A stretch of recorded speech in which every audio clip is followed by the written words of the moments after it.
அனைவருக்கும் வணக்கம். ஆந்திரா மாநிலம் அனந்தபுரம் மாவட்டம் சதாசிவ காலனியை சேர்ந்தவர்தான் சுரேஷ் பாபு, வயது 43. அதே பகுதியில் ஹோட்டல் ஒன்றை நடத்தி வருகிறார். இவரது மனைவிதான் அனிதா அதே பகுதியில் உள்ள ஒரு ஹோட்டலில் வேலை பார்த்து வந்துள்ளார். அதே பகுதியை சேர்ந்தவர்தான் பாபுவலி. இவர் ஆட்டோ டிரைவரும் ஆவார். இவருக்கும் அனிதாவுக்கும் இடையே பழக்கம் ஏற்பட்டது. நாளடைவில் இது கள்ளக்காதலாக மாறியது. இருவரும் செல்போனில் தினமும் பேசியும் வந்துள்ளனர். அது மட்டுமல்லாமல் இருவரும் அடிக்கடி தனிமையில் சந்தித்து உல்லாசமாக இருந்து வந்ததாகவும் தெரிகிறது. மனைவியின் நடத்தையில் சந்தேகமடைந்த சுரேஷ் பாபு அவரை கண்டித்தும் இருக்கிறார். இதனால் அனிதா வேலைக்கு செல்லாமல் வீட்டிலேயே இருந்து வந்துள்ளார். கணவர் ஹோட்டலுக்கு சென்றதுமே தன்னுடைய கள்ளக்காதலன பாபுவலியை வீட்டுக்கு அழைத்து அவருடன் உல்லாசம் அனுபவித்து வந்திருக்கிறார். மனைவியை கண்டித்தும் அவர் திருந்தாததால் மனமுடைந்த சுரேஷ் பாபு தினமும் மது குடித்துவிட்டு வந்து தகராறு செய்தும் வந்திருக்கிறார். நாளுக்கு நாள் கணவன் மனைவிக்கு இடையே தகராறும் வலுத்துள்ளது.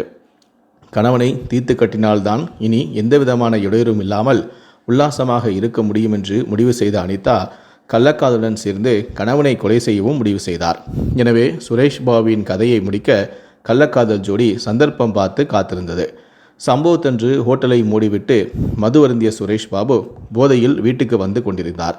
இந்த தகவலை அனிதா தன்னுடைய கள்ளக்காதலனுக்கு தெரிவித்தும் இருக்கிறார். வழியில் தயாராக இருந்த பாபுவலி சுரேஷ் பாபு மீது காலி மது பாட்டில்களை வீசி எறிந்துள்ளார். இதில் நிலை தடுமாறி சுரேஷ் பாபு கீழே விழ உடனே கையில் வைத்திருந்த ஸ்க்ரூ டிரைவராலேயே சரமாரியாக பாபுவலி அவரை குத்தியிருக்கிறார்.